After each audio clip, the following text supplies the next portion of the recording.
friends, today we'll start chapter 6 Civil War and Interregnum, and the time period is 1640 to 1660. ये इसका time period है. Let us discuss about the introduction of Civil War. Civil War में Charles I was the first king who was executed or killed by his own people. Charles I पहले थे जिन्होंने execute किया गया, जो खुद मारा गया उनके खुद के ही लोगों ने. Charles I did many things which anger Parliament. बहुत सारे उन्होंने ऐसे काम किए थे जो पार्लियामेंट को गुस्सा दिलाया. He did not follow parliament to meet, he impose so many taxes etcetera. Okay, and this civil war of 1640 is a fight between Charles one and the English parliament. ये 1640 का जो वॉर है वो किसके बीच में था? Charles one and English parliament के बीच में एक वॉर था. एंड 12 साल तक क्या किया था? चार्ल्स वन ने पार्लियामेंट की मीटिंग ही नहीं होने दी थी और पब्लिक पर टैक्सेस डालता गया. And England was divided into 2 parts, north and south west में. जितने भी लोग ये उन्हें रॉयलिस्ट कहते थे, क्या कहते थे? नॉर्थ एंड साउथ वेस्ट के लोगों को रॉयलिस्ट कहते थे. And they favour the king.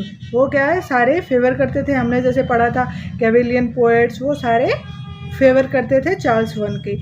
Okay, इसलिए उन्हें कैवेलियन पोएट्स बोलते थे who favour king. And people who were in London and south east were parliamentary or favour the parliament. जो साउथ ईस्ट में और लंदन में जो लोग थे वो पार्लियामेंट्री थे, मतलब वो पार्लियामेंट को फेवर करते थे. ओके, एंड रॉयलिस्ट के पास लीडर था जो उनका किंग था, तो वो जीत गए. एंड पार्लियामेंट के पास उनका कोई लीडर ही नहीं था. ओके, तो ये आपको इंट्रोडक्शन याद रखना है. इसमें क्या है? ओलिवर क्रॉमवेल, हमने देखा है कि एक राइटर ने ओलिवर क्रॉमवेल के बारे में बोला था. इज़ ए एजुकेटेड प्यूरिटन थे वो, of the upper class, and he is very good as a leader and he restructure the parliamentary forces. उन्होंने पार्लियामेंट्री की जो फोर्सेस थी उसको रिस्ट्रक्चर किया. और वो एजुकेटेड थे, प्यूरिटन थे, अपर क्लास के, तो वो समझ रहे थे कि कंडीशन क्या हो रही है. And he says any person who wants to enter in the military was on the basis of ability, not on the basis of his status. जो मिलिट्री में जो भी जाएगा वो एबिलिटी के बेस पे जाएगा, अपने स्टेटस के बेस पे नहीं जाएगा. स्टेटस जो उसका सोसाइटी में है. And Oliver Cromwell make his new army which is called New model Army. Oliver Cromwell ने अपनी एक आर्मी बनाई जिसका नाम था New model Army. And it had all the soldiers who are competent enough to fight in the war. जो सक्षम थे वॉर में लड़ने के लिए उन्हीं को वो लेते थे. ऐसी उन्होंने एक आर्मी बनाई सोल्जर्स की. एंड नेफ्पाई में जब New model Army and King Charles one की आर्मी का युद्ध हुआ था जो 1645 में हुआ था, we find that the first time parliamentary forces won, जो पार्लियामेंट्री फोर्स जीत गई थी ओलिवर क्रॉमवेल के लीडरशिप में. ओके, एंड जो चार्ल्स वन की आर्मी के वेपन्स, हथियार थे, वो गोडाउन में वो पार्लियामेंट्री आर्मी ने ही लूट लिए थे. जो उनके गोडाउन में थे तभी पार्लियामेंट्री आर्मी ने लूट लिए थे. एंड चार्ल्स वन सरेंडर नहीं करना चाहता था, इसीलिए वो स्कॉटलैंड भाग गया था. हमने देखा था ना कि चार्ल्स वन स्कॉटलैंड भाग गया था, तो वो सरेंडर नहीं करना चाहता था, इसीलिए वो स्कॉटलैंड भाग गया. उसने सोचा कि स्कॉटिश पीपल उसकी हेल्प करेंगे, लेकिन उन्होंने क्रॉमवेल की साइड ली और चार्ल्स वन को इंग्लिश पार्लियामेंट को सौंप दिया. एंड चार्ल्स वन ने अपने दुश्मनों के बीच में रहकर अपने फॉलोवर्स बनाए और अपनी फिर से आर्मी बनाई. एंड इन द ईयर 1649 में क्रॉमवेल ने चार्ल्स वन को मार दिया. And he is beheaded for high treason. High treason क्या है? देश के खिलाफ गलत करने वाले उसके ये अपराध मानकर उसको बीहेडेड कर दिया. And civil war ended in 1649. Civil war कब वो एंडेड हुआ? सिविल वॉर एंडेड इन 1649 जब चार्ल्स वन मर गया. And civil war is divided into 2 parts. 2 parts में सिविल वॉर को डिवाइड करते हैं. And the first civil war happened to 1642 to 1646. आपको डेट याद रखनी है. फर्स्ट सिविल वॉर कब हुआ था? 1642 to 1646. And the second civil war was happened in 1647 to 1649. Okay, and 1640 to 1642 period in which new parliament was formed, and in 1642 civil war was started. 1642 में civil war start हुआ था ना. Okay and 1642 के period को क्या बोलते हैं, इन which new parliament form, उसमें न्यू पार्लियामेंट फॉर्म हुई थी।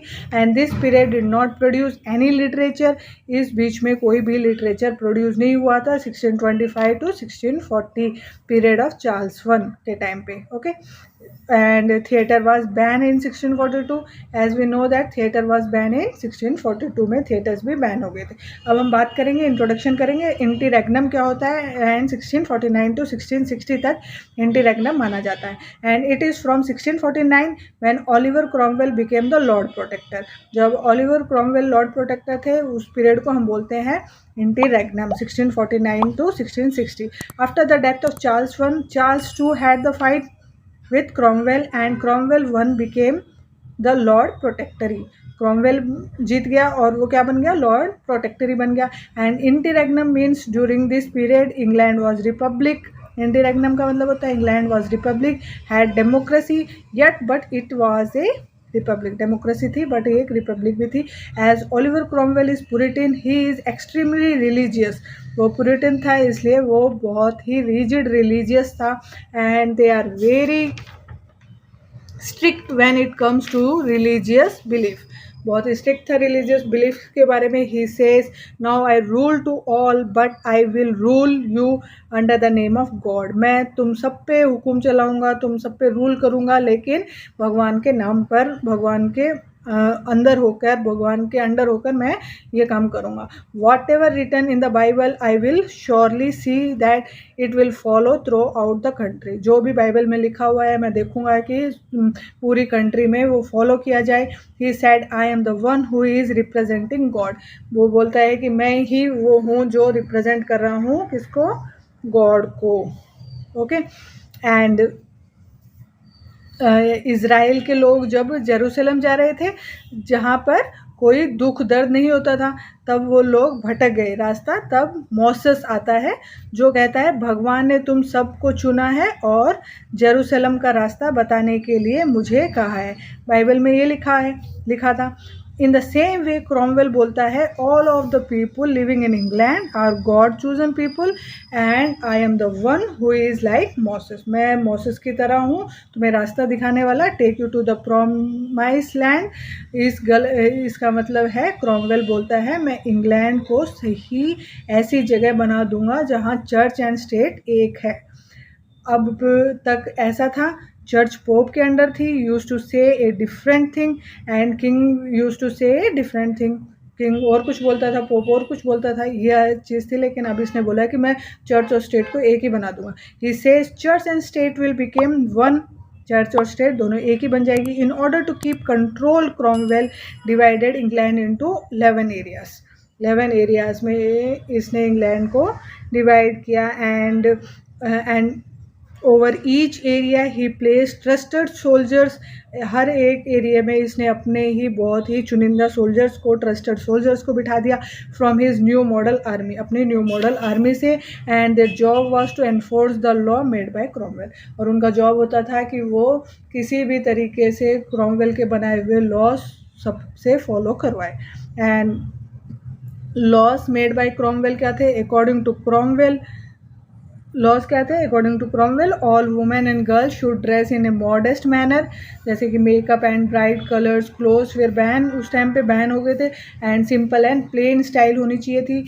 Hard work was necessary for salvation of the soul. Hard work करना है सेल्वेशन के लिए, सोल के सेल्वेशन के लिए। And therefore all the entertainment like movie theaters where सब कुछ ban. And Sunday was the holy day according to Bible, so it must be invested in the service of God. Holy day है तो आपको उस दिन God की service में अपना टाइम बिताना है। एंड क्रिसमस के दिन कोई भी अच्छा खाना डेकोरेशन नहीं किया जा सकता, ओनली पूजा करनी है, भगवान के लिए प्रे करना है। इसने सोचा कैथोलिक कभी भी विद्रोह कर सकते हैं, इसीलिए ही डिसाइड टू किल, क्या करना, he decided to kill them. England and Ireland was merged to form Great Britain. He found that most of the public in England are Puritans. वो समझ गया था कि बहुत ज़्यादातर इंग्लैंड की पब्लिक पुरिटन्स है। But Catholic was there in Ireland, लेकिन आयरलैंड में कैथोलिक है। आयरलैंड में रहने वालों को बेरहमी से मारा ड्यूरिंग द रिंग ऑफ क्रॉमवेल। क्रॉमवेल के टाइम पे इन्होंने बहुत ही बेरहमी से वहाँ के आयरलैंड के लोगों को मरवाया था। एवरीबडी हेटेड हिम, सब लोग उनसे नफरत करने लगे थे उनके ये करने के बाद में। And when he died he was hated man, जब वो मरे तो एक लोगों को बुरे आदमी की तरह ही मरे थे। एंड 1658 में he died as he hated Oliver Cromwell died. He was buried in the Westminster Abbey. Westminster Abbey में ये इनको दफनाया गया जहाँ राजा रानी को दफनाते हैं, ठीक है, जैसे हमने पढ़ा था चौसर को, शेक्सपियर को भी वहीं पे दफनाया गया था। After Cromwell his son Richard took the position of lord protector. Cromwell के बाद में रिचर्ड ने, उनके बेटे ने पोजीशन ली थी लॉर्ड प्रोटेक्टर की। And because his father was hated by everyone, Richard loses the throne, वो अपना मुकुट खो चुका था। And in 1660 Charles two return to England. Charles two फिर से इंग्लैंड में आ गए थे 1660 में। And regain the power as king, फिर से उनको किंग की पावर मिल गई थी। एंड चार्ल्स टू किंग बनते ही उसने वेस्टमिनिस्टर अवे से क्रॉमवेल की बॉडी को निकलवाया और महल के सामने लटकाया, फिर फेंक दिया। एंड 1642 में थिएटर्स बैन हुए थे जैसे हमें पता है। एंड 1643 का क्या है, a licensing order was put. Under this order anybody wanting to print poem, pamphlet और religious tracts had to do so through by stationery company. एक स्टेशनरी कंपनी बना दी उन्होंने, उसके थ्रू ही आप कुछ भी पब्लिश कर सकते हैं। स्टेशनरी कंपनी का मतलब है means which review your poem, pamphlets and it is control by Cromwell. वो सारा कंट्रोल किसका था उसके ऊपर, स्टेशनरी कंपनी के ऊपर, क्रॉमवेल का। And this company acted as a censor body, ये एक सेंसर बॉडी की तरह एक्ट कर रही थी। पहले खुद देखती थी उसमें कुछ भी मिस्टेक है, कुछ भी विद्रोही है, चीज़ें हैं तो हटा देने के लिए बोलती थी। And nobody used to print anything during this time, everything is ban. वो कोई भी नहीं चाहता था कि उनके वर्क्स उस टाइम पे पब्लिश किए जाएँ, तो एवरीथिंग सब कुछ बैन हो चुका था। And monopoly on the printer company, monopoly चलने लगी थी, एक राजा का लाइसेंसिंग एक्ट चलने लगा था। तो आपको ये याद रखना है, licensing order was put in 1643। And 1650 में क्या हुआ, 1650 में and adultery is punishable by death under the रिंग ऑफ क्रॉमवेल। अडल्टरी भी पनिशेबल एक्ट था under the king of Cromwell. And 1660 to 1700 में is called the restoration age. आगे हम रेस्टोरेशन एज भी करेंगे, इसको बोलते थे restoration age. 1660 to 1700, okay, when Charles II was restored on the throne. And 1660 Charles II came, he removed the ban of theatres। 1660 में जब चार्ल्स टू आए उन्होंने थिएटर्स के ऊपर से बैन हटा दिया। And called as restoration theatre, और उनका नाम रखा restoration theatre. And the things which were produced during the time of Cromwell is either poetic works और रिलीजियस वर्क्स। पोएटिक वर्क्स और रिलीजियस वर्क्स प्रोड्यूस होते थे। वी फाइंड इन स्पेन और Scotland where he was Charles two develop taste for French. वहाँ पे वो रहा था बचपन में, इसलिए उसका डेवलप हो चुका था। स्कॉटिश में रहा था वो, स्कॉटलैंड में, तो फ्रेंच का टेस्ट डेवलप हुआ था। एंड स्पेनिश ड्रामा का टेस्ट उसका डेवलप हो चुका था। वह स्टेज चार्ल्स टू उन्हें देखता था, इसीलिए उन्हें इंग्लैंड का किंग बनते ही थिएटर्स रीओपन करा दिए, और वही टेस्ट वो यहाँ पे भी लाना चाहता था। Okay, and this is what all about civil war and interregnum. Today we have discussed the introduction of interregnum and civil war. Okay, and हम next class में करेंगे जॉन मिल्टन को।